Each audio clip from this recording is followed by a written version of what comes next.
వివరణ తీసుకోవాలని చెప్పి కూడా నేను మీడియా మిత్రులను కోరుతా ఉన్నాను.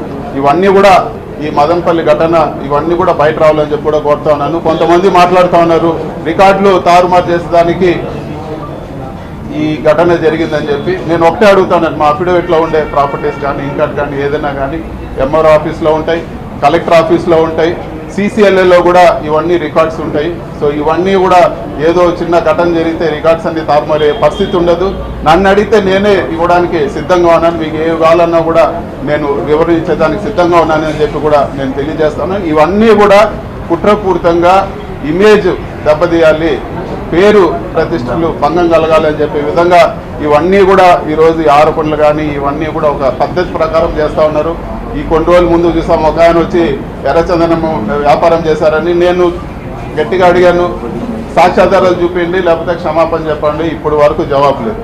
అదేవిధంగా ఈ ఆరోపణలు కూడా పసలేని ఆరోపణలు అని చెప్పి కూడా ఈరోజు నేను తెలియజేస్తున్నాను. ఇక మీదట ఎవరు ఇలాంటి వ్యక్తిగత ఆరోపణలు ఇలాంటి దారుణమైన ఆరోపణలు చేస్తే ఖచ్చితంగా డెఫమేషన్ సూట్ వేసి న్యాయంగా వాళ్ళపైన చర్యలు తీసుకుంటానని చెప్పి కూడా నేను తెలియజేస్తాను.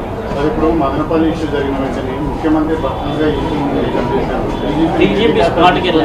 వెళ్ళి అక్కడ విచారణ జరపమని చెప్పి కోరాడు. ఎందుకు అంత తీవ్రత? నేను కూడా అడుగుతాను, నిజాలు బయట రావాలని చెప్పి నేనే డిమాండ్ చేస్తున్నాను. ఎన్ని రోజులు అయింది DGP గారు వచ్చి, ఎన్ని రోజులు అయింది, ఒక చిన్న ఘటన జరిగింది, ఫైల్స్ అన్ని సేఫ్ అని, మరి నిజాలు బయట తీయండి. ఈరోజు ఇంత ఘటన జరిగింది అంటున్నారు కదా, ఏ విధంగా దీనివల్ల మాకు బెనిఫిట్ అవుతుందో లేకపోతే ఇంకోటి నేనే రెడీ అంటున్నా కదా. అఫిడవిట్లో ఉన్నాయి, MRO ఆఫీస్లో ఉంది, కలెక్టరేట్లో ఉంది, ఇవన్నీ రికార్డ్స్ ఉన్నాయి కదా. మరి తీయండి, నిజాలు తీయండి.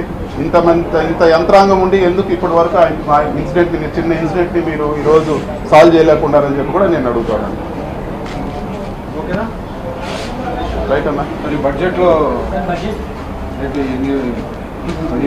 మాట్లాడతాం కదా, రేపు పార్లమెంట్లో మాట్లాడతాం బడ్జెట్. రైట్ అన్న, ఇది పర్సనల్గా ఆరోపణలు చేయడం వల్ల నేను ఈరోజు ఇది చెప్పాల్సి వచ్చింది. కొంతమంది తెలుగుదేశం నాయకులు అదేవిధంగా కొన్ని